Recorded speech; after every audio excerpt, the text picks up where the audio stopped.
Cheers! Hey, what is up, you guys? Welcome to VidCon 2016. I'm so excited to be joined by Ingrid NIlsen. I'm excited to be here. How are you? I'm doing really well. I've had a lot of coffee today. Good. So I have two, so our interview is going to be like, hey guys, what's up? How are you? Are you ready? Are you prepared for VidCon? You feel good? Yes, I feel really great. I had a nice primer of going to Disneyland yesterday. So I feel very centered and joyful. I mean, you've done VidCon so many times. You're like I've been a convention. to every one. So talk about the beginning, the first VidCon compared to now. Is it incredible to see the change? I keep saying that because every year it changes so much. The first VidCon, I mean, we were in like the tiny basement of a hotel.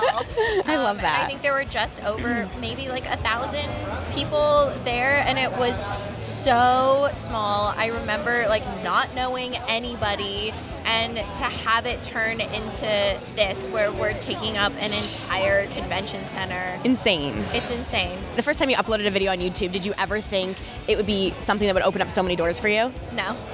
No, not at all. Especially because like when I started in 2009, it wasn't anyone's job. We were just kind of having fun. Yeah. And it all just kind of unfolded very naturally. So this was definitely not what I expected at all. Well, and you've had such a big year. Obviously, it's been a year since you released your coming out video. Yes. I'm gay. It feels so good to say that. What is the most surprising thing you've learned about yourself in this year? To learn how emotional I really am and to get in touch with those emotions on a really deep and authentic level, and to not be afraid to express those emotions. Anger was a big one for me. And as women, we have a very specific relationship with anger because socially we're taught that it's not okay to express our anger, when in reality, anger just means that change is needed. Yeah. And there's a really productive and healthy way to express your anger, and you can still express it authentically. And that was a really big thing for me to accept and then learn how to feel it and express it in the way that I was feeling it, and not feel like I had to hold back. Yeah. And how about biggest challenge this year with everything? Has it been a tough year, or has it been more positive than challenges, would you say? You know, I like to look at things as a whole experience, and whole experiences to me are beautiful, and that beauty means having some ugly moments too. And I think the support that I've received overall, for the most part, has been really positive. And I just call all of the people in my life who are supportive and loving and kind my rainbows. I love that. And I draw strength from them. It's from a Maya Angelou quote where she says, be a rainbow in someone's cloud. And she talks about how she would draw strength from all the rainbows that she had met in her life whenever she was going through something difficult.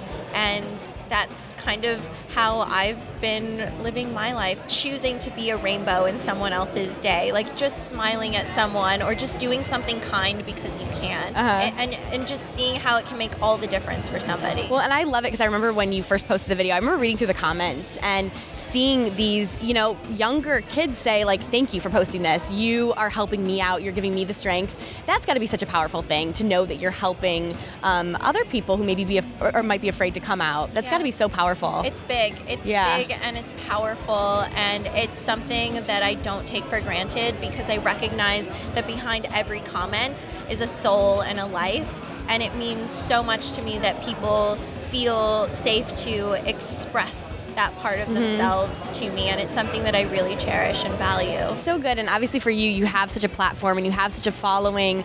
Do you ever feel a pressure or do you get stressed out having to be this role model and kind of maybe be this perfect person? I feel a responsibility to myself to be a good human, and I think that then translates over into my work naturally. I think the responsibility starts with myself because I want to be the best that I can be. And sometimes the best that I can do on certain days is to get out of bed and brush my teeth and get back into bed. Absolutely. Your best every day looks a little bit different, and I am a human being. Yes. And I do the best that I can, and that's what I try to bring into my work as well. Absolutely. Well, we need to talk about how you interviewed the president and how you talked to him about periods. Yeah.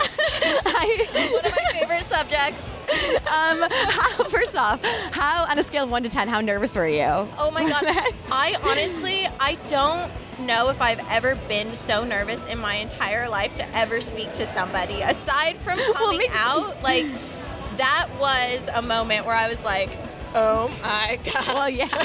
Oh my God. Especially because there's so much prep that goes into it. So it's like you have that build up of it. And then when it's finally placed in front of you and the day is unfolding and happening, you just can't believe that it's actually happening. What were you saying? Like, what was the pep talk that was going on in your head right before the interview? What were you saying to yourself? Because I was the last one to go. Yeah. So I was standing off to the side as Destin and Swoozie were doing their interviews. And I remember when the president walked in, I took a deep breath because I was feeling very emotional and nervous and grateful. I took a deep breath and set the intention of being present and listening to everything that he had to say. And I remember telling myself, enjoy this, because this is something that you never thought would happen, and how incredible is this? This is so beautiful, so be present in this moment.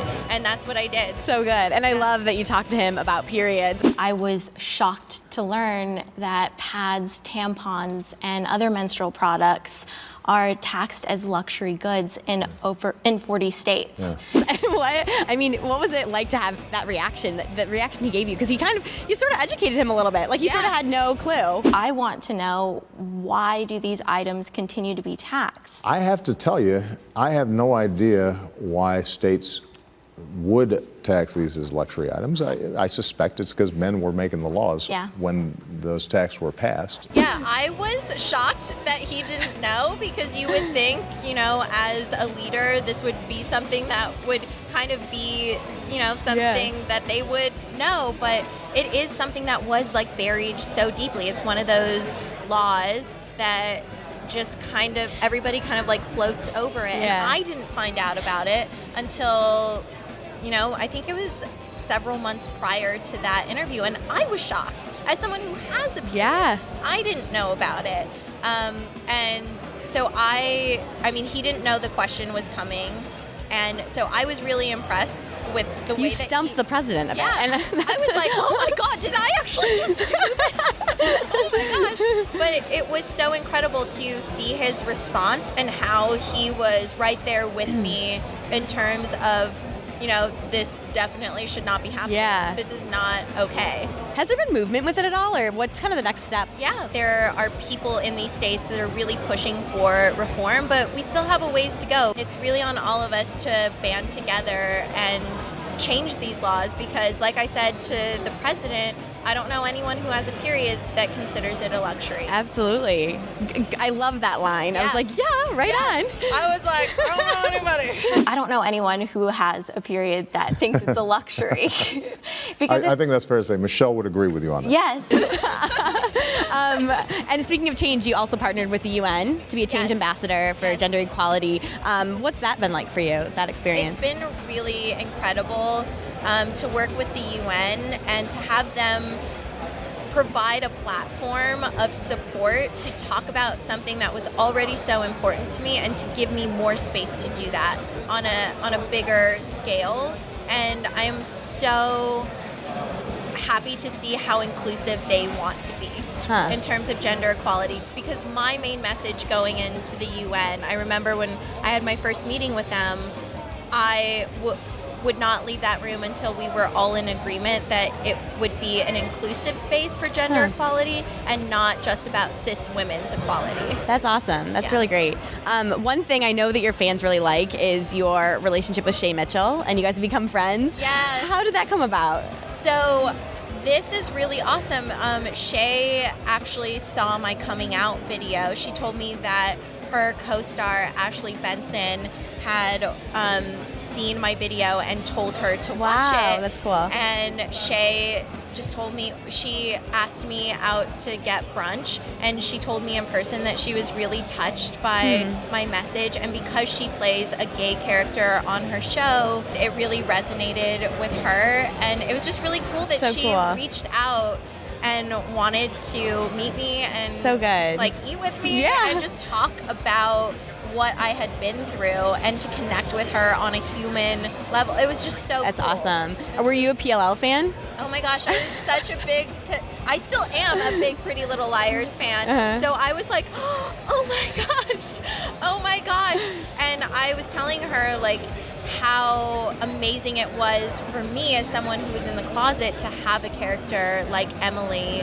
on TV, on a TV show that I absolutely love. So awesome. You have incredible style. Do you think you'd ever have your own clothing line? Because that's kind of what I'm pushing for you. I'm putting it out there into the universe for you. I think it would be really, really cool.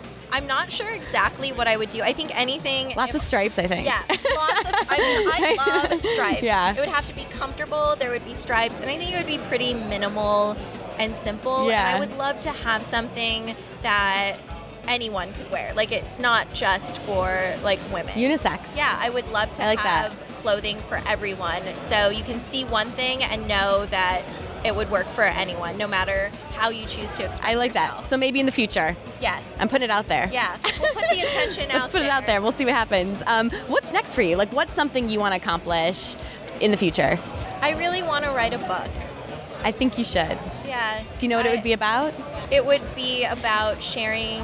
I want to share the stories of that live within me, and I would love to share the stories of other people and kind of find a way to connect the two. I love that. That's awesome. Ingrid, thank you so much. Thank You're you. such a doll, and it's so great to talk to you. Awesome. Yeah, so much fun. And you guys, make sure you subscribe to Ingrid because she posts all sorts of creative, amazing videos, and we'll talk to you soon. Yes, thank you. Bye, guys. Bye.